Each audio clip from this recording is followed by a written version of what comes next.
បាទថ្ងៃនេះយើងទទួលស្វាគមន៍នៅរថយន្តអន្តរជាតិរបស់យើងជាប្រភេទរថយន្តដឹកទំនិញដែលយើងឃើញស្រាប់នេះជាប្រភេទរថយន្តកុងតឺន័រហើយជាឡានរបស់ចិនដែលជាកិច្ចសហការរវាងវីរៈបន្ថំជាមួយនឹងក្រុមហ៊ុននៅប្រទេសចិននៅខេត្តនៅខុនមីនហើយក៏ជាប្រភេទរថយន្តត្រជាក់ផងដែរហើយជាការសាកល្បងជើងដំបូងពីប្រទេសចិនដើម្បីឆ្លងកាត់មកប្រទេសឡាវហើយឆ្លងកាត់មកប្រទេសកម្ពុជា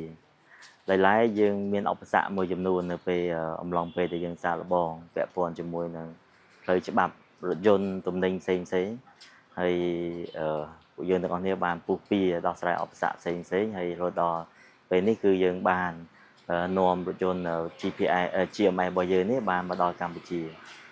រថយន្ត GMS នឹងដែរក៏ខ្ញុំជម្រាបថាជាប្រភេទកូតារថយន្តដែលអនុញ្ញាតឲ្យរថយន្តទាំង6ប្រទេសនៅអនុមេគង្គរបស់យើងនេះដែលមានកម្ពុជាឡាវវៀតណាមថៃចិនហើយនិងភូមាមានន័យថានៅពេលដែលរថយន្តមួយគ្រឿងមានកូតា GMS គឺយើងអាចបើករវាងឆ្លងប្រទេស1ទៅទី2ទី3ទៅទី4បានហើយនេះក៏ជារថយន្តរបស់ខាងប្រទេសចិនដែលយើងធ្វើការសាកល្បងហើយក៏ជាប្រភេទរថយន្តត្រជាក់ផងដែរយើងបានដឹកសាកល្បងដឹកទំនិញពីប្រទេសចិនមកកម្ពុជាហើយយើងនឹងសាកល្បងដឹកទំនិញពីកម្ពុជាទៅប្រទេសចិនវិញក្នុងនោះដែរធរៈវេលាដែលយើងនឹងរត់នេះគឺប្រើរយៈពេល4 5ទៅ6ថ្ងៃអាស្រ័យទៅតាមស្ថានភាពផ្លូវហើយនិងអាកាសធាតុផងដែរហើយជំរើសមួយទៀតយើងនឹងបើកឡាននេះគឺឆ្លងកាត់ប្រទេសឡាវហើយនឹងដាក់ទៅលើអទេសភ្លើងទៅក្នុងប្រទេសចិនផងដែរលក្ខណៈពិសេសរបស់រថយន្តនៅពីក្រោយខ្នងអ្នកញ៉ានេះមានលក្ខណៈពិសេសអីខ្លះដែរអ្នកញ៉ាហើយគិតជាចំនួនតើមានសរុបប្រមាណគ្រឿងដែលអ្នកគាត់ត្រៀមមកលក្ខណៈពិសេសរថយន្តនេះដូចខ្ញុំបានជម្រាបអញ្ចឹងគឺជារថយន្តដែលយើងបើកឆ្លងបានគ្រប់ប្រទេសដោយមិនចាំបាច់ឆ្លងផ្ទាំងតូទំនិញទេទី1ហើយទី2ក៏ជាប្រភេទរថយន្តត្រជាក់ដែលយើងអាចបដោតទៅលើការដឹកកសិផលរបស់កម្ពុជាយើងដែលកន្លងមកយើងត្រូវប្រើរថយន្តនេះទៅឆ្លងកាត់ប្រទេសថៃវៀតណាមដោយប្រទេសជិតខាងយើងដើម្បីយកទំនិញយើងទៅប្រទេសចិនហើយវានឹងចំណាយពេលយូរផងដែរអញ្ចឹងជាមួយនឹងកូតារថយន្ត GMS ថ្មីនេះគឺវាចំណេញទាំងពេលវេលាហើយនិងការចំណាយក៏ធូរជាងមុនដែរហើយរថយន្តនៅក្នុងប្រទេសចិនដែលយើងបានកងត្រាមរដ្ឋាភិបាលគេហ្នឹងគេមានកូតា400គ្រឿងហើយដោយឡែកអ្វីយើងបានព្រមព្រៀងគ្នានេះគឺគេនឹងប្រើ200គ្រឿងដើម្បីមកជួយយើងក្នុងពេលដំបូងហើយវគ្គបន្ថែមយើងខ្លួនឯងនេះក៏យើងបានកំងរថយន្តថែម100គ្រឿងទៀតដែរតែឆាប់នឹងមកដល់ប្រទេសកម្ពុជាយើង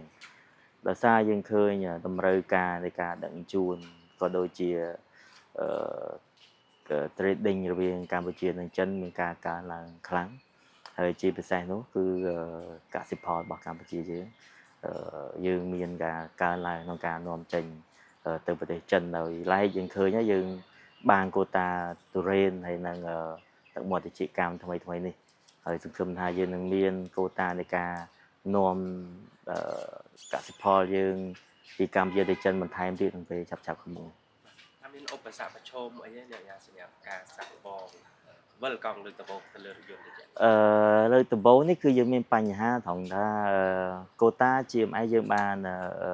ព្រមព្រៀងនេះហើយតែនៅពេលដែលរថយន្តមកដល់ព្រំដែនជាក់ស្ដែងគឺនៅមានការរ៉ាអួរដោយសារខាងគយក៏អត់ទាន់បានអនុម័តនៃការឲ្យឆ្លងកាត់ដូច្ហ្នឹងថ្ងៃទី27នេះគឺខាងអគ្គគយនៅឡាវហ្នឹងក៏គាត់បានសញ្ញាអនុម័តអញ្ចឹងហើយបានឡានយើងអាចឆ្លងកាត់មកបានថ្មីនេះសមាជនៅកម្ពុជាបាទមកវិញថាបាលក៏ដូចជាអ្នកចូលរួមយកចិត្តទុកដាក់ខ្លាំងមែនទែនទៅលើកសិផលការហូបចុករបស់ជាប្រវត្តិអ្នកញ៉ាចិត្តថានឹងរួមចំណាយបែបណាដែរជាមួយគោលនយោបាយរបស់ប្រមុខរបស់បាទបានណាគោលនយោបាយរបស់រដ្ឋាភិបាលបានជំរុញឲ្យអ្នកវិនិយោគទៅលើវិស័យកសិកម្មមានការកើនឡើងហើយក៏ជាការលើកទឹកចិត្តផងដែរក្នុងនោះដែរវិរៈបន្ថែមយើងក៏បានចូលរួមមួយចំណែកធំក្នុងការជួយដឹកជញ្ជូនផលានុផលក៏ដូចជាកសិផលរបស់កម្ពុជាយើងឆ្ពោះទៅកាន់ប្រទេសផ្សេងនៅលើពិភពលោកជាពិសេសនៅប្រទេសចិនតែម្ដង ដែលក្នុងនោះព្រះបន្ថែមយើងបានបង្កើតក្រុមហ៊ុនថ្មីជាច្រើនក្នុងការជួយដល់កសិផលរបស់កម្ពុជាយើងដូចជាការនាំចេញនៅមានច្បាប់ទម្លាប់ក្នុងការនាំចេញកសិផលរបស់ប្រជាពលរដ្ឋយើងមានន័យថាយើងមិនត្រឹមតែជាក្រុមហ៊ុនដឹកជញ្ជូនទេយើងក៏ជាក្រុមហ៊ុនក្នុងការជួយក្នុងការនាំចេញនៅផលិតផលកសិផលនានារបស់កសិករយើងអញ្ចឹងបើសិនជាគាត់មានច្បាប់ទម្លាប់ហើយយើងផ្ដល់ឲ្យការដឹកជញ្ជូនជូនពួកគាត់ហើយបើសិនជាគាត់អត់ទាន់មានច្បាប់ទម្លាប់នោះទេគឺព្រមថានឹងជួយរៀបចំច្បាប់ទម្លាប់ដើម្បីឲ្យគាត់អាចនាំកសិផលគាត់ទៅលក់នៅប្រទេសជិតខាងយើងបានហើយលើសពីនេះទៀតក៏យើងបានវិនិយោគទៅលើរោងចក្រផលិតជីមកដល់ពេលនេះយើងស្ទើរតែហើយ 100% ហើយជារោងចក្រនៅផលិតជីសរីរាង្គហើយនិងជីចលែនហើយបន្ទាប់មកយើងក៏នឹងផលិតជីគីមីផងដែរហើយកម្លាំងនៃការផលិតពេលនេះយើងអាចផលិតបានប្រហែលជាមួយថ្ងៃ200តោនដែរអញ្ចឹងសង្ឃឹមថានៅក្នុងខែក្រោយយើងអាចឡើងបើកការសម្ពោធលក់ជីរបស់ព្រះបន្ថែមយើងជូនទៅដល់កសិករយើងហើយក្នុងនោះដែរដោយសារព្រះបន្ថែមគឺជាក្រុមហ៊ុនដឹកជញ្ជូនអញ្ចឹងខ្ញុំជឿជាក់ថាការដឹកជញ្ជូនជីរបស់ក្រុមហ៊ុនយើងជូនទៅដល់កសិករនៅតាមតំបន់ដាច់ស្រយាលវាកាន់តែមានការងាយស្រួលជីដែលព្រះបន្ថែមត្រៀមនឹងផលិតនេះអាចថាទៅលើតម្លៃយ៉ាងម៉េចដែរតម្លៃតាមតែការយើង survey មើលវាអាចនឹងធូរជាងជីដែលនាំចូលហើយនឹងជីដែលផលិតនៅកម្ពុជាយើងជាក់ស្ដែងនេះដោយសារការដឹកជញ្ជូនវាមានការធូរថយជាងហើយយើងនឹងផ្ដល់ការដឹកជញ្ជូនទៅគ្រប់ទីតាំងរបស់កសិករយើងក្នុងតម្លៃថេរមួយអរគុណញ៉ាំសូមបកមកទីតាំងវិញខ្ញុំនិយាយឡើងចា៎ទីតាំងនិយាយពីទីតាំងហ្នឹងបងដែរយើងមានកម្រងអីចឹងបាទញ៉ាំចង់ជាប់មកទីតាំងដែលយើងកំពុងតែចូលជជែកនេះតើជាដូចជាមជ្ឈមណ្ឌលអីទៅឬមានច្រើនធំជួយរៀបរាប់លម្អិតនេះមានស្ថានីយ៍អីខ្លះបាទទីតាំងនេះយើងនឹងរៀបជាស្ថានីយ៍សាករថយន្តគិសនីដែលឥឡូវនេះវាមិនថាយើងបានបដូរមកប្រើយន្តគិសនីជាច្រើនទាំងឡានដឹកភ្ញៀវហើយនិងឡានដឹកទំនិញអញ្ចឹងយើងមានស្ថានីយ៍សារថយន្តនៅទីនេះហើយនិងឃ្លាំងទំនិញត្រជាក់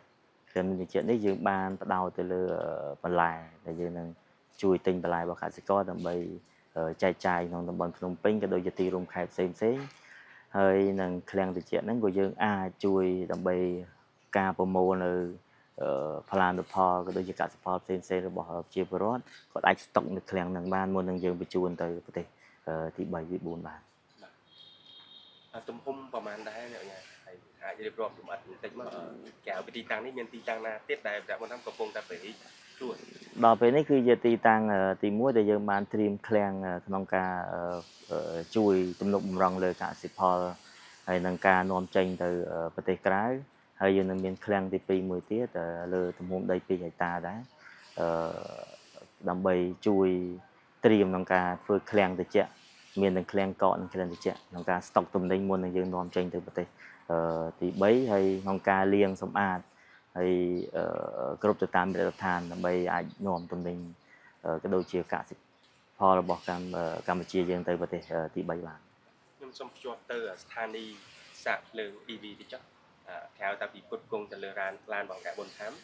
តើអតិថិជនទូទៅគាត់អាចចូលមកប្រើប្រាស់សេវាកម្មនៅក្នុងតម្លៃបែបម៉េចឬក៏ទទួលសេវាកម្មបែបស្ថានីយ៍សាកនេះយើងមិនបានផ្ដោតតែរបស់ព្រះបុនថាមខ្លួនយើងទេយើងបើកជាសាធារណៈតែម្ដងគឺប្រជាពលរដ្ឋអាចមកសាកបានក្នុងតម្លៃមួយដែលសមរម្យហើយយើងបានវិនិយោគទៅលើស្ថានីយ៍សាកនេះមកដល់ពេលនេះដូចជា8ខែទៅហើយសង្ឃឹមថាឆាប់យើងនឹងអភិវឌ្ឍការបង្កើតនៅស្ថានីយ៍សាកនេះបាន25ខេត្តក្រុងក្នុងពេលឆាប់នេះខ្ញុំគិតថាក្នុង2025នេះយើងនឹងពង្រីកទីតាំងសាកឲ្យបានច្រើនដើម្បីងាយស្រួលទាំងក្រុមហ៊ុនយើងផងហើយនិងប្រជាពលរដ្ឋយើងហើយជំរាបជូនផងដែរយើងនឹងមានរថយន្តត្រជាក់ដើម្បីដឹកកសិផលក៏ដូចជាទំនិញផ្សេងដែលគាត់ត្រូវការឡានទូត្រជាក់25ខែក្រុងនៅក្នុងខែក្រោយដោយសាររដ្ឋាភិបាលយើងបានកម្មង់រថយន្តដឹកទំនិញប្រភេទត្រជាក់ហើយ đam bay chui từ dương khơi nhé vì miền bậc phê tràn từ chuyện đọc cô kêu sầm mót nhưng mà hồ bà ha xem hay năng bà lai chợ nó cứ chụp ảnh ha tràn trong cả nhà tụi mình có từ chỉ thấy được tam khai thì chuyện đó chẳng trong khai bờ bệ là khai bờ nó giờ nó chọn lâu cả đừng chuông tụi mình chỉ chậm phải làm khai cống chỉ riêng rồi ngày តែតងចាក់ខុសវិស័យផ្លាករថយន្ត EV នេះតែក្នុងក្របខ័ណ្ឌក្រុមហ៊ុនដាក់បុនខាំមានចាក់ខុសវិស័យបែបណាថាភ្ជាប់ទៅនឹងរថយន្តដឹកអ្នកដំណើរឬក៏ដឹករថយន្តទូទៅជារថយន្ត EV ហើយជាចាក់ខុសវិស័យអ្នកញ៉ាំមើលឃើញទូទៅរថយន្ត EV ក៏ដូចអ្នកប្រើប្រាស់នៅកម្ពុជាគាត់មានទំនោរណាស់យន្ត EV គុណសម្បត្តិគឺទី1ការគាំពៀទៅលើបរិស្ថានជួយផលិតនៅកាបូនបន្ថែមហើយទី2វាមិនបានបំផ្លាញនៅជាតិផ្សែងទេហើយវាជួយសន្សំសំចៃក្នុងការចំណាយប្រចាំថ្ងៃរបស់យើងហើយមកដល់ពេលនេះយើងឃើញប្រជាពលរដ្ឋយើងមួយចំនួនបានចាប់ដើមងាកមកប្រើ EV ហើយដូច្នេះបានរដ្ឋបន្ថែមយើងគាត់ថារដ្ឋបន្ថែមនឹងមានឡានចូលពាន់គឺក្នុងការប្រើសាក EV ហ្នឹងអញ្ចឹងការវិនិយោគទៅលើស្ថានីយ៍ខ្ញុំគិតថាទី1ជួយខ្លួនឯងផងទី2យើងអាចជួយប្រជាពលរដ្ឋឲ្យគាត់អាចងាយស្រួលក្នុងការរកទីតាំងសាករឿងជាស្នីមានអ្វីជាការពីលើភ្ជាប់ទេព្រោះធម្មតាវាតកតតម្លៃនៃការតម្លើងតម្លៃមកពីតង់ក្នុងរដ្ឋអញ្ចឹងណាតែរឿងច្បាស់ជាបញ្ហាប្រឈមបាទបញ្ហាប្រឈមពេលនេះគឺយើងមានការ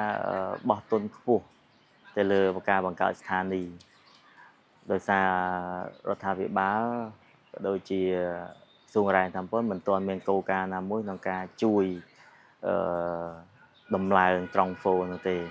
អញ្ចឹងមានថាយើងត្រូវតែវិនិយោគទៅលើត្រង់ហ្វូ 100% ហើយការនាំចូលស្ថានសា EV ផ្សេងៗក៏មានការយោគយល់ដែរដោយជាក់ស្ដែងយើងតត្រង់ហ្វូធំមួយយើងចំណាយប្រហែលជា $6-7 ដុល្លារអញ្ចឹងយកអត់ទាន់បានធ្វើអីគ្រាន់តែសុំភ្លើងមកប្រើនេះគឺអស់ $6-7 អញ្ចឹងយើងនោមពោទៅរដ្ឋាភិបាលខ្ញុំគិតថាមិនត្រឹមតែវរៈបន្ថែមទេអ្នកដែលគាត់មានចិត្តក្នុងការវិនិយោគទៅលើស្ថានីយ៍សហគ្រាសនេះគឺនឹងជួបបញ្ហាដូចគ្នាដោយសារការចំណាយនៃការតភ្ជាប់ប្រព័ន្ធភ្លើងថ្លៃពេក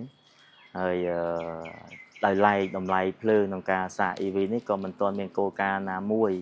ក្នុងការជួយបន្ថយតម្លៃភ្លើងដែលសាករថយន្តអគ្គិសនីឲ្យថោកជាងការប្រើប្រាស់នៅតាមផ្ទះនៅឡើយទេអញ្ចឹងខ្ញុំថារដ្ឋាភិបាលនឹងមានគោលការណ៍ណាមួយជួយបន្ថយទាំងពីរផ្នែកនេះដើម្បីលើកទឹកចិត្តដល់អ្នកដែលគាត់មានចិត្តក្នុងការវិនិយោគទៅលើស្ថានភាពសហគ្រាសនេះ